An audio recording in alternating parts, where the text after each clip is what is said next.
Welcome to the Reidsville Chamber of Commerce News and Views. I'm your host, Diane Sawyer, President and CEO of the Reidsville Chamber of Commerce.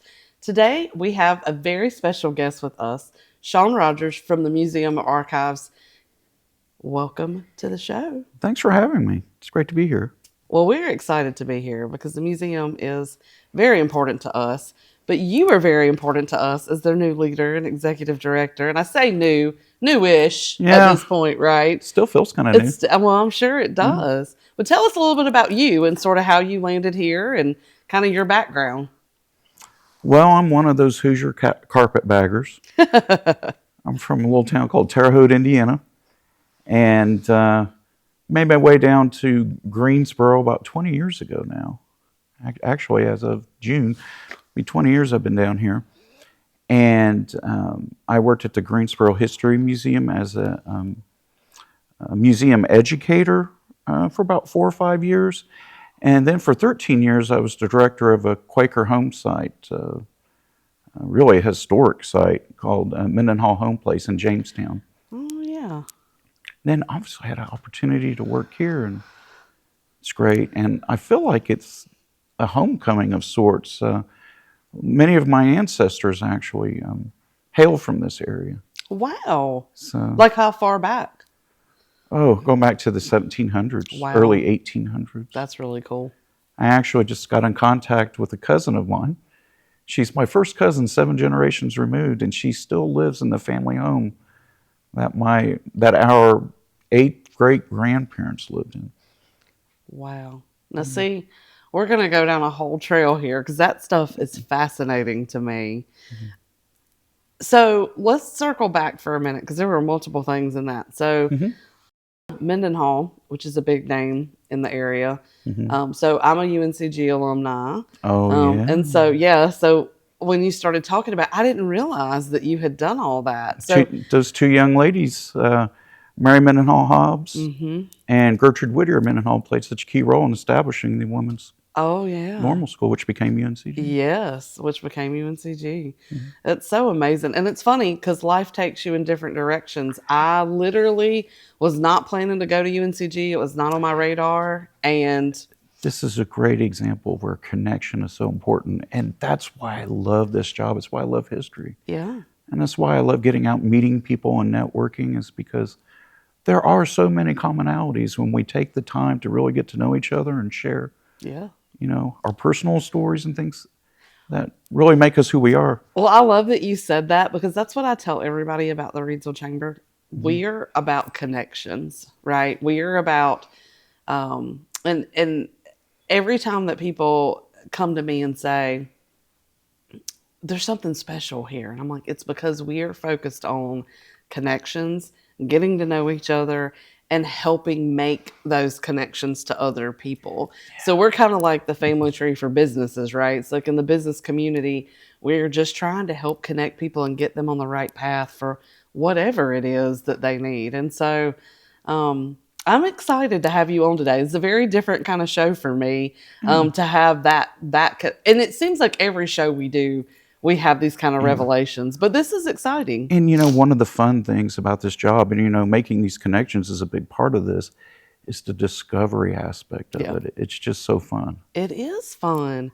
Both of us just kind of like lit up even more when the little neurons started firing and the connections were being made. I've learned so much about Rockingham County and about the different communities here, and continue to do so. And it's just, I love it. That's probably my favorite part of the job. Well, it's meeting people and getting to know more about the communities. Yes. And you know what, though? You have such a bigger role than that. So it makes for a very time-consuming, very encompassing job, because that's the fun part, right? That's the part that you like saying. That's the fun part for me. But we have to do all these other things. And we were kind of joking off camera before about having to be the finance person and having to, we answer to our board of directors and we run nonprofits, right? And so there's all this piece of being a nonprofit in addition to what your nonprofit was built for. And so yours was built for the museum and the archives of Rockingham County. So tell us, we're open again. It's exciting. Yeah. because we had to take a little break, right? Yeah, I came in at just the right time, I You guess. did. You But, did. I really do want to take a moment to speak to all the hard work that everyone has done to get the museum and its facilities where it is today. And it's a great honor. And I also understand the weight of the responsibility of carrying this forward. Now that we are open, getting people to the site and also making connections in the community so we can kind of take our show on the road. So we can, be a part of the communities directly I instead of love just it. sitting back and waiting for people to come to us, I which is love very it. important. It is very important. So now that you guys have put so much work into it, and I say you guys as in the whole Yeah, organization, because you've they got really a have. great group of volunteers Oh and my goodness.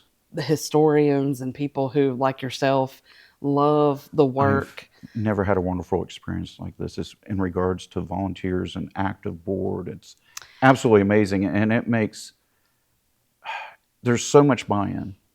There really There's, is. you don't, in some situations, it's like pushing a stone up a hill, or rolling a stone up a hill. You have to convince people of like what they need to do. Not in this case. There's a clear vision, clear mission, and everyone is on board, which is wonderful. It's a really special group. They are known for being very active and very forthcoming, and along the way. So in the years that I've been doing this job, you always kind of knew who was affiliated and associated because they are so actively involved, and they have made such a big commitment to making sure that the stories are told and the things happen that need to, like you said, the clear vision. Yes, they understand it. They do. Yeah, It they and do it not makes have a to be world of sold difference. on, the Yeah. importance of preservation and storytelling, interpretation, things of that matter. And also, it's just fun. It These is people are fun. fun to be around. Tell us about, so now that things are open, tell us about the hours, tell us about the exhibits, tell us about what you can expect to see if you come to the museum. Okay, well, we're open Wednesday through Saturday, 10 a.m. to 4 p.m. and amazing exhibits. We have one that's on, it's basically natural history and prehistory, early settlement. And then as you go into the old courthouse section, there are a number of galleries. There's one there's actually an amazing gallery on civil rights. There's a neat feature display that ties directly into the landmark Supreme Court decision on the Griggs The decision. Griggs, the Duke Energy. Yeah, Yep. transformative, right? So a lot of transformative history. There's a really neat video exhibit and also photography exhibit for Carol Highsmith, who has contributed greatly to the Library of Congress. Yep. And so a lot of like early Rockingham County things. It's like, it's really an homage to the roots of Rockingham County and how no matter where you go, if you're Rockingham County is always a part of you. And I can appreciate that as someone who has traveled around different places. And life has carried me away from those things. But it's funny though, it seems like the farther I get away from home, the even deeper roots that I discover. Isn't that interesting? Yeah. It's funny too. A lot of people, this is one of my favorite things to talk about when I talk about Wentworth. A lot of people don't realize why Wentworth is Wentworth and why Wentworth, a lot of people, they say, oh, well, it's kind of out of the way. And I'm like, it's really not. Like, it's smack dab in the middle, like you said. Yeah. And it was designed that way because we are a very large geographic county from corner to corner. It takes one of the largest in the state. Yeah. And like people don't realize that. And so, I love to talk about how Wentworth was formed as the hub, which it was a horseback ride from anywhere in the county in a day's time. You could get there. And that was kind of, like you said, it's the center. In many cases, that's where you voted, it's where you paid your taxes, and of course, where you civil and criminal litigation was Yeah. carried out. So you had to get there. You had to get there. And you wanted the most equitable location possible. So where would that be? The geographical center of the county. Of the county. And that's why Wentworth is where it is. Yep.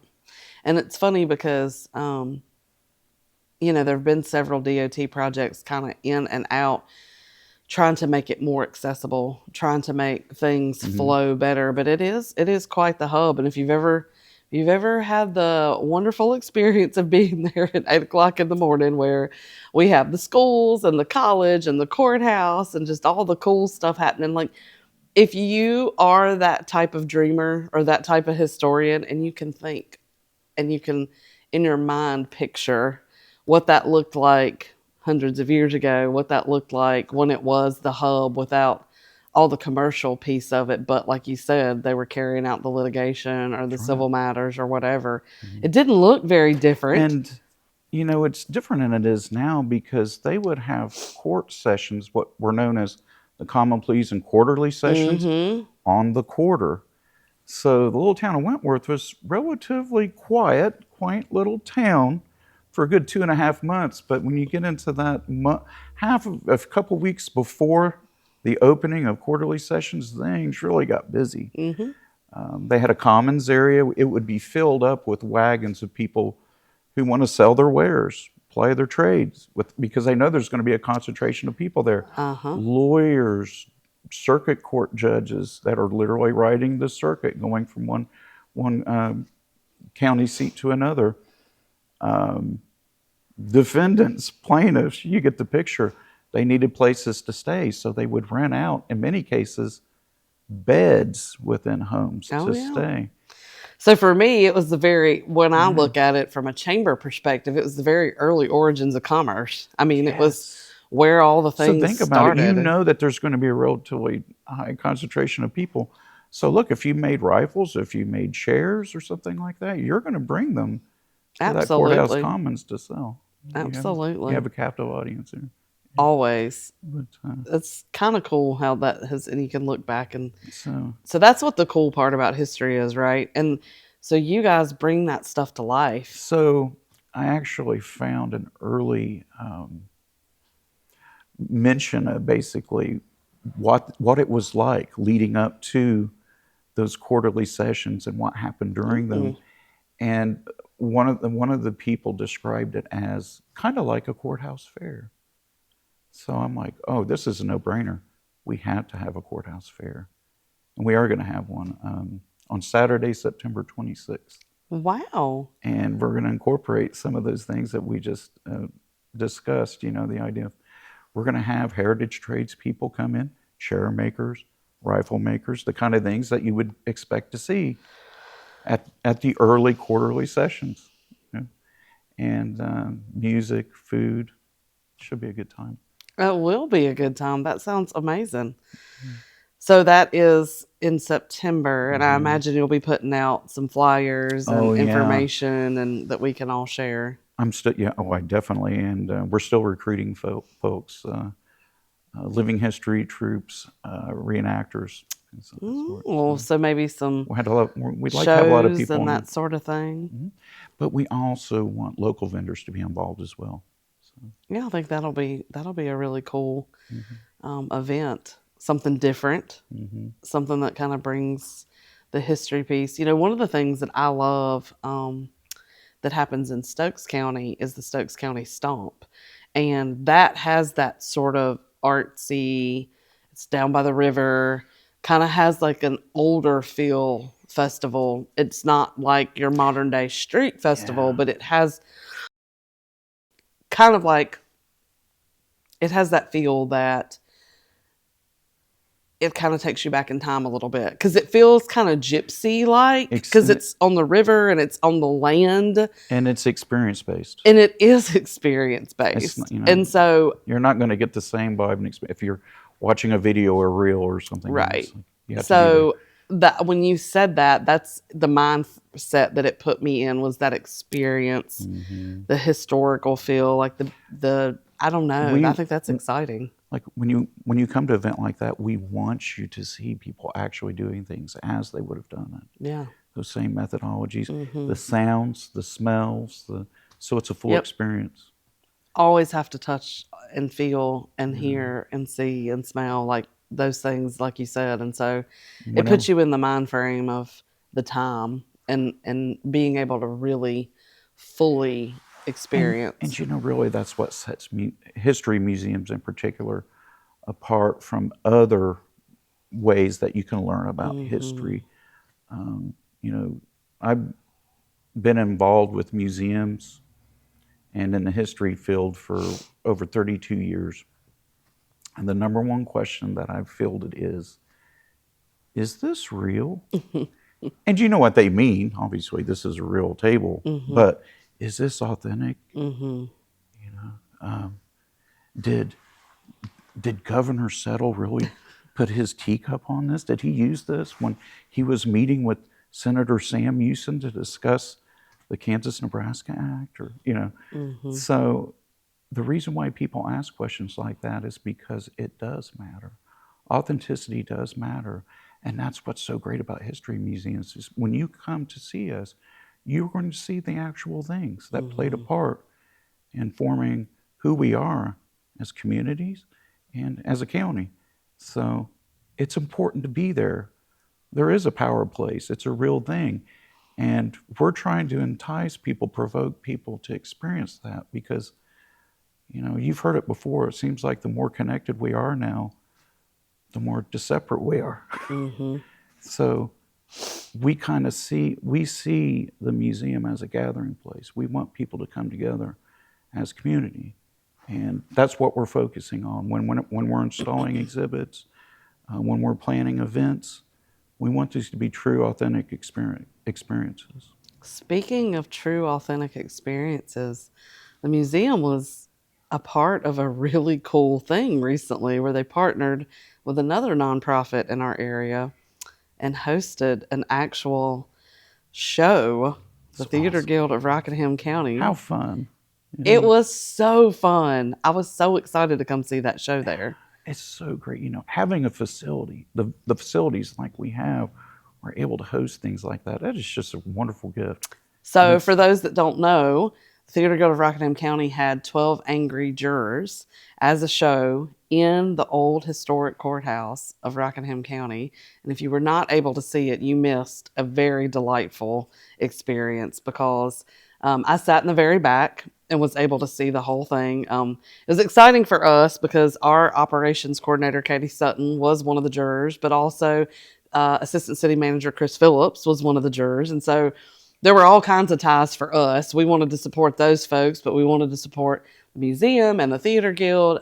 It was just, to me, it's one of the most exciting and memorable shows that's been done because of the ties to Rockingham County and just how cool it was being at the museum in the old courthouse.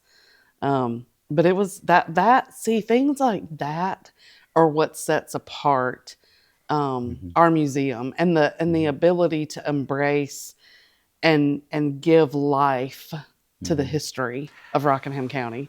They really care about the community, and that's wonderful. And the community cares about us, and it's a wonderful partnership.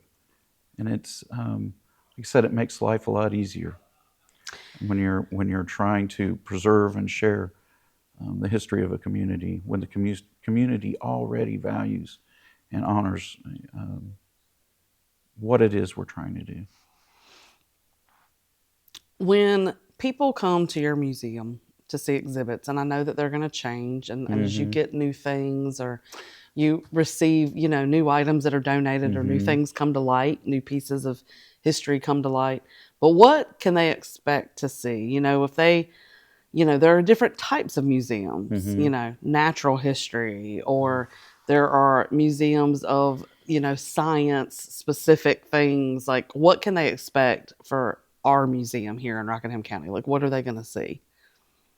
There are a number of different exhibits. One of my favorites is the Textile Gallery, where you can go in and there are examples of basically how that industry evolved over the years. And so you can actually trace the very beginnings of those industry and that industry the beginning of the Industrial Revolution onto the present day.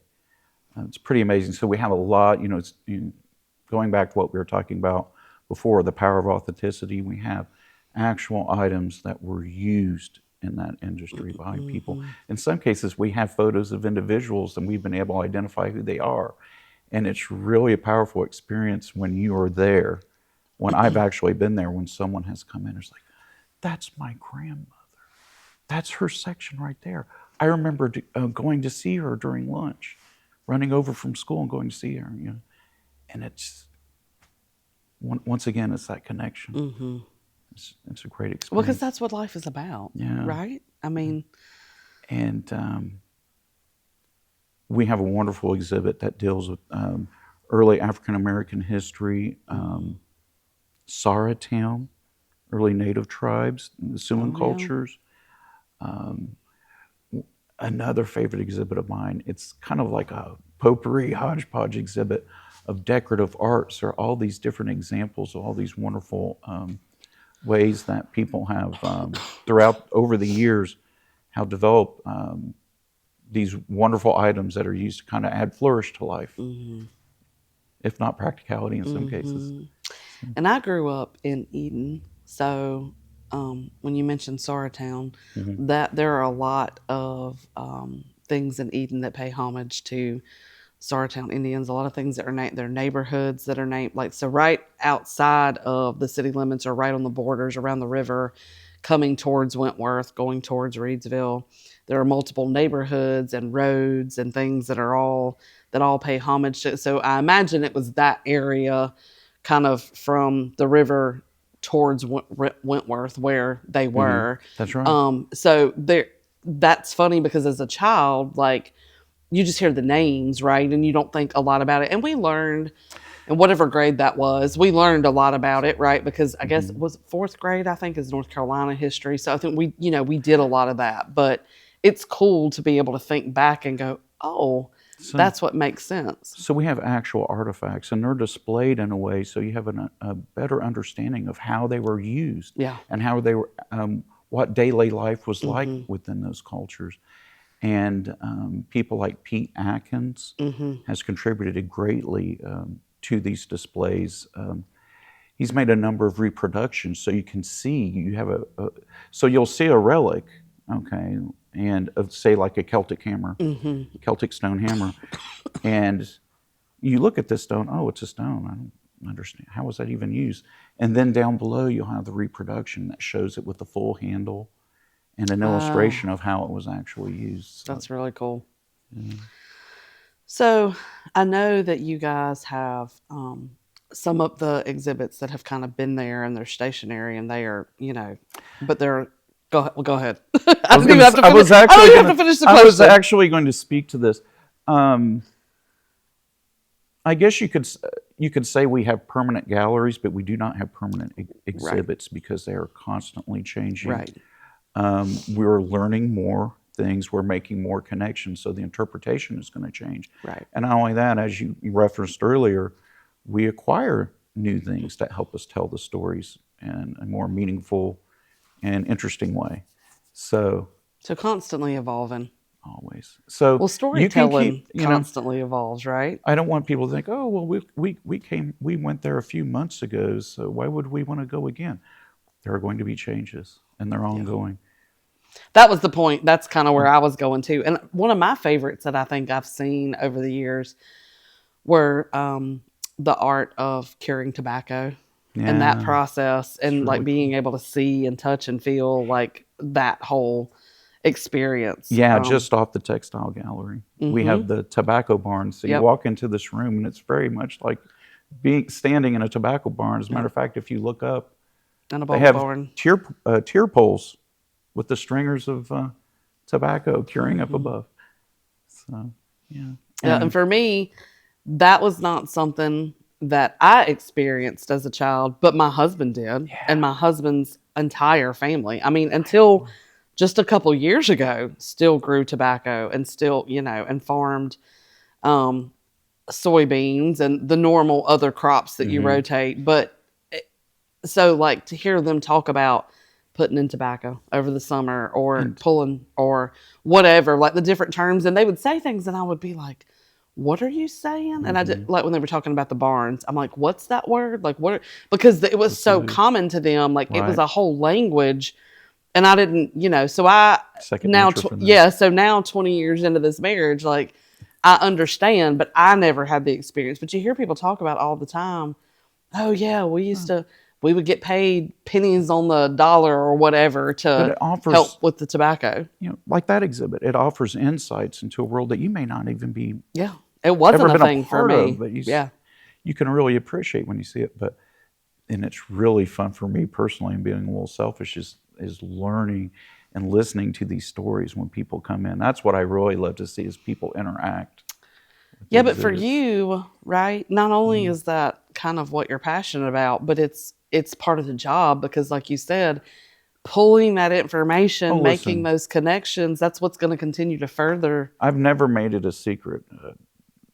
This is my dream work. And I really am so blessed to be able to do this and actually make a living doing it. I've been very blessed in that way. Well, Yeah. that's amazing. Mhm. Believe it or not, we are almost out of time. Oh, So, is there anything that we haven't touched yeah. on that we need to Well, event wise, or we talked yeah. about the hours, but let's make sure the audience knows anything that you want to leave as a lasting impression? Yeah, we do have a couple things coming Yeah. up. We actually Saturday, April 25th, at High Rock Ford, which is a lot of people may not realize this, but the Museum and Archives of Rockingham County owns and administers two important Revolutionary War sites, one being the site of the old Troublesome Ironworks, Yep. Troublesome Creek, and the other being High Rock Ford. And High Rock Ford is currently developed as a hiking trail. We have about 1.7 miles of walking trails, it's a wonderful place. A lot of people don't even know about it. It's at 1391 High Rock Road, and the address, how things get kind of wonky with addresses, Mm-hmm. is actually in Gibsonville, but it's in Rockingham County. And on April 25th, it starts at 11 a.m., but most of us are going to be there a little earlier, like around Mm-hmm. 9 o'clock. We're going to have a walk and a cleanup. So it's not only a way to help clean things up, kind of as opportunity for community service, but you also get to learn more about the site and experience it. So Well, that's bringing out our nature folks too, along with yes. our historians. So I love Mhm. that piece of it. Awesome. And then on May 2nd at 3 o'clock, we're going to have a tea social at the historic Wright Tavern, which is just catty corner across the street from the Museum and Archives, the main headquarters, in the historic courthouse. And it's $20 a piece. Of course, all proceeds are going to benefit the Museum and Archives of Rockingham County. And you can go to our social media, Instagram, Facebook, and of course our website. And you can learn more about getting tickets at Eventbrite. Perfect. How else can people get in touch with or learn more about the museum? How else? Well, you can call We love that. 336 634 4949. You can also email me at executive-director at themarkonline.org. And then you guys have socials and website Oh, and all yeah. of that. So Mhm. people can follow along and check you out online as well. Yeah, and our website, of course, is themarkonline.org. I love it. Was there any other? I am excited about this. I'll There's a tell lot of things us. to be excited about, but we're going to be installing an exhibit, an America 250 exhibit dealing with the Revolutionary War in Rockingham County, and we were blessed. My predecessor, C.J. Idle, was successful in securing an America 250 grant through the NEH, and so I'm really looking forward to that. We have most of the interpretive panels finished. We have one more left. We're going to have a new historical marker that talks about the Spring Garden Muster Ground, which few people know about, which makes it even more exciting. And that should be done within the next month and a half. So stay tuned for that. And what I've been doing, not only me, but of course many of our volunteers and our staff, we've been actively collecting Revolutionary War stories, ephemera, paperwork, letters, and also relics that are associated with it. So, That's awesome. It's exciting. There's a lot of 250 stuff going on. So, and we hope to have at least one symposium and maybe an event or two leading up to, of course, the 4th of July. absolutely. The 250th It's going to be anniversary. exciting. So stay tuned. Awesome. Well, thank you so much for being on the show, and we are thankful to have the museum here. Thanks for having me. Absolutely. Well, that's it for today's show. As always, you can find us in the heart of downtown Reidsville at 140 South Scale Street and online at all of our socials and our website, reidsvillechamber.org. Stay tuned, and we'll see you soon.